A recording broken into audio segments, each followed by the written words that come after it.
swimming pool, underground pool, and a spa. Then I said I'd been advancing into architecture bit by bit, and one of the things I began to do, the first project I did was in Leipzig, Germany, for Verbundesgas, is to actually light a building. This is a building, a train station in Zug, Switzerland. And so I began using light to literally enliven the space at night and to actually deepen it and have color move from the back of the building through the front into it. And so thereby having this building perform. And it's interesting because people often come out and stand and watch the building.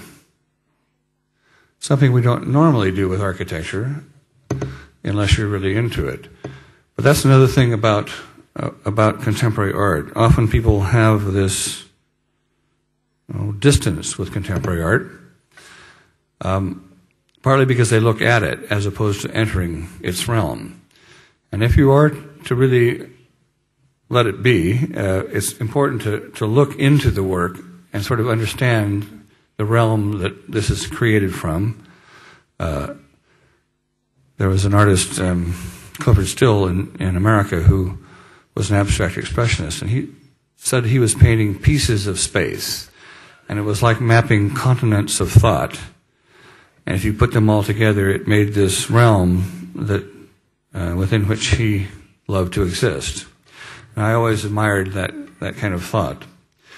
But as I went further and further into architecture, again, I am making these spaces which are containing, or like Plato's cave, either cut to an opening on the top or to some way to accept light inside so that the retina or the picture plane or the wall is activated in some way to modify or to extend it. And I was most interested in doing this in this kind of idealistic project. I told you about seeing Watts Towers when I was young. That was really an effort that I thought was sort of amazingly admirable. And when I served in Asia, and I saw Pagan, I saw Angkor Wat, and I also saw Borobudur. I was quite taken by Borobudur because it was one thing composed of many. It had all these small stupas that then made this very large Mount Meru. Mount Meru being the mythical mountain that was ascended by the Buddha when he achieved enlightenment. So I began thinking of this space held up in the sky, this sort of mastaba-like space, much like how we would try to get into the heavens physically before. We did this at spaces like Old Sarum, which is very much like Roden Crater. We did this at Herodium near Hebron in Israel. Also in all the pyramids that were done in the Mayan culture that had truncated pyramids, which they literally mounted for their ceremonies on top. Now, I finally found this space out in the American desert near the San Francisco Peaks volcanic field. This is one of the volcanoes on the edge of it, on the eastern edge. This is Roden Crater. And it's quite a beautiful site itself. It has two parts of its explosive history. The first was this black crater that was sort of long and elliptical. We're seeing it on the short end. And then later it blew up, and that's when it was black, it was flowing lava. So that's mostly the sort of basalt which is like the rust of iron. So it has this black quality like ferrous oxide. And then it gets very hot, makes the red crater that came out of it in a later phase. That was more circular, so it came over the sides of the long elliptical crater and made a nearly round crater in the center. So this is on the western edge of the Painted Desert. Again, I wanted to make these spaces inside that took light from the outside, but now I'm going to take the light of the heavens. I'm going to take sunlight, of course, moonlight, light of planets, and also starlight. So I'm making these sort of spaces or caves to protect light. And I began making the plan, and the first plan I made was seen at the Stedelijk Museum in 1976. And I've stayed pretty close to that over the years, but it's become much more sophisticated and developed now. And that change has been something that I just want to say that, if the culture doesn't pay for art when the artists have the idea, then the artists sit on this idea and it becomes more and more involved and more expensive. So it's better for the culture to get right to it. But I, as an artist, also had the hubris to think that this would be quickly and easily supported. I didn't realize I'd have to go out and become an international artist and actually sort of garner the support by doing shows all over the world. But that's essentially what happened, and in doing this, the plan developed more. The same axis went through it all. If you see this axis from top right to lower left, this essentially goes from the furthest north sunrise, which would be summer solstice sunrise, to down here at this lower part, the furthest south sunset, which would be winter solstice sunset. Now the moon's rising and settings are very close to that, but they vary a little bit more by about 8 degrees there, because it's further off of the ecliptic. And so you'll get the standstills of the moon being further to the north than the standstill of the sun, which is called the solstice. So it's a little bit, that's why there's a little spread in that staircase coming up on the upper right side. And so I set out to make this. Now the lower part is a elevation view or a cut through it, and you'll see these tunnels going up into the top. Basically, I was making these spaces at different levels, and thinking a little bit about sort of the idea of sacred architecture, where both in the idea of the stupa, where they are representing the cosmos coming from Earth through the onda and even the antenna at the top being the planes of existence above it, or in, say, the idea of the temple in Jerusalem, where you have the 3 courtyards, that you go through the 3 courtyards and then finally to the Holy of Holies on the inside. I decided to do this through levels and journeys around the crater. And then the spaces that were engaged were different. The further into the crater you went, the more rare the alignment would be. This is not anything that new. If you think of Abu Simbel, it had very much the same kind of thinking. That is, when there was an alignment in the sky, there was an event in light in the space.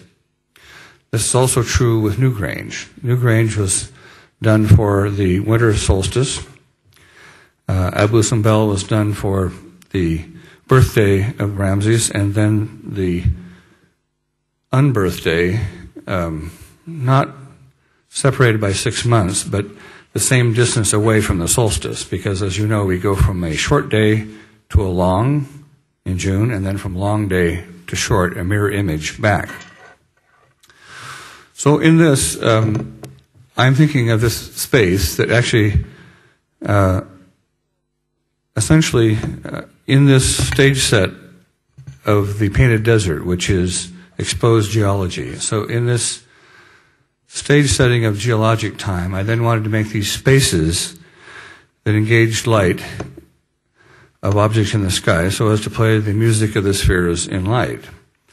And that way I could make these spaces, and then, of course, this thing is just set in motion, and it continues to play itself out. So in Flagstaff, which is near where this volcano is the Naval Observatory.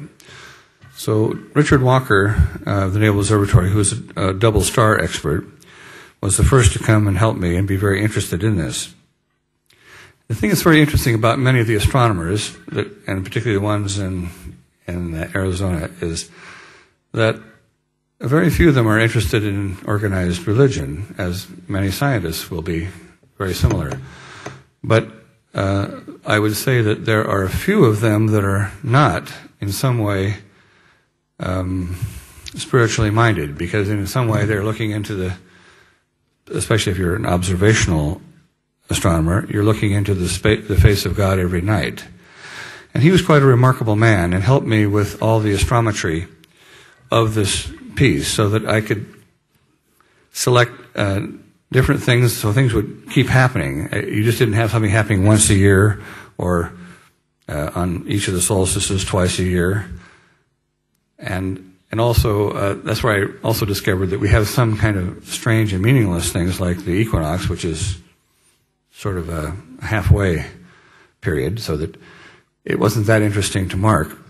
But we went through many of the different events and possibilities, and I wanted to essentially, again, to have this idea, just like the sky space, where the sky is no longer out there anymore, but comes down in close contact, so that you feel the cosmos as part of our territory.